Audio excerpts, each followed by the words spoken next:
Our first fellow speaker is Stacey Chang, a U.S. fellow from Austin, Texas. Stacey is the executive director of the Design Institute for Health. It's a collaboration between the Dell Medical School and the College of Fine Arts at the University of Texas. It's the first of its kind institution, and it's dedicated to applying design approaches to solving healthcare challenges as part of medical education and training. His work is focused on improving every area of the patient experience, and ultimately that means health outcomes. At the Institute, he considers the design of health products, the architecture of hospitals, the functionality of the health system. He's committed to sharing these advances in care that will help make Austin a model health city. Until 2014, he served as a managing director at the healthcare practice at IDEO. That's a global design and innovation firm where he had a front row seat to the challenges that face the country's healthcare system. He claims he's not just a health nerd. He's worked on consumer products, financial services, research, and teaching. And I'm very pleased to introduce USA Fellow Stacey Chang. Well, it is a genuine honor to be here before you this evening and to reflect on the experiences that I've been so fortunate to be granted access to over the course of the last 2 years. Even though I've only been part of the official Eisenhower family for a year now as a 2015 USA Fellow, some unique circumstances have allowed me to get to know 6 Eisenhower cohorts in the last 2 years. 3 multi-nation fellowship groups, the Innovation Fellows from 2014, the inaugural Zhuxing Fellows from last year, and of course my own USA Fellow class. Those interactions have become a uniquely consistent source of expert perspectives, fresh insight, and new ideas, and the rational, logical, classically trained engineer in myself is deeply appreciative of the intellectual density of those experiences. I've carefully cataloged all those learnings into a mental database and into a rich sort of mental spreadsheet. How delightfully nerdy, right? But the story doesn't actually end there. That's just the beginning. In conversation with the trustee yesterday evening, I was explaining how I'm actually moving from California with my family to Austin, Texas this summer after having commuted for a year for this new job. And I'll be utilizing what I learned in Kenya around healthcare innovations for the underserved and what I learned in Sweden around governance, structure, and policy to continue work building what we hope to be a model for the U.S. healthcare system and ultimately for the globe as well.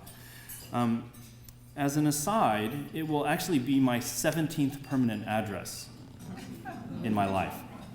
And although I'm a lot older than most of you think I look, that still represents an average tenure of about 2.5 years in any single home. A consequence of that nomadic experience is that I've acquired, almost as a survival instinct, the skill to determine whether initial acquaintances might turn into something meaningful in terms of a relationship. And for better or for worse, it served as a very useful skill for me over the years, certainly as in my previous life as a consultant at IDEO. As I've come to meet and know about 100 fellows in the course of the last 2 years, the proportion of these individuals that I've met who fall into the meaningful category has far surpassed any other social network I've ever been privy to, with the possible exception of maybe my extended biological family. Then again, maybe not. But I find it a little uncomfortable to admit, but the connection that can't be explained strictly as the quality of the intellectual exchange. There is something deeper, more human, and has a more emotional texture to it that is almost impossible to quantify. In reflecting on that, I was reminded of a favorite quote from a great US poet and civil rights activist named Maya Angelou, and it goes like this. I've learned that people will forget what you said, people will forget what you did, but people will never forget how you made them feel.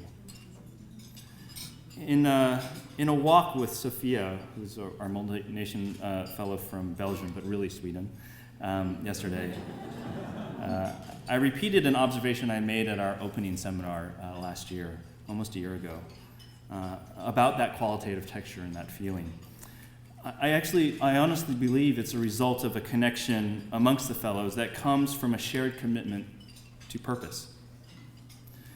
Where in other venues I find myself, and I expect the other fellows do too, find themselves apologizing for or explaining away our zealotry, our unique dedication to the things that we care about.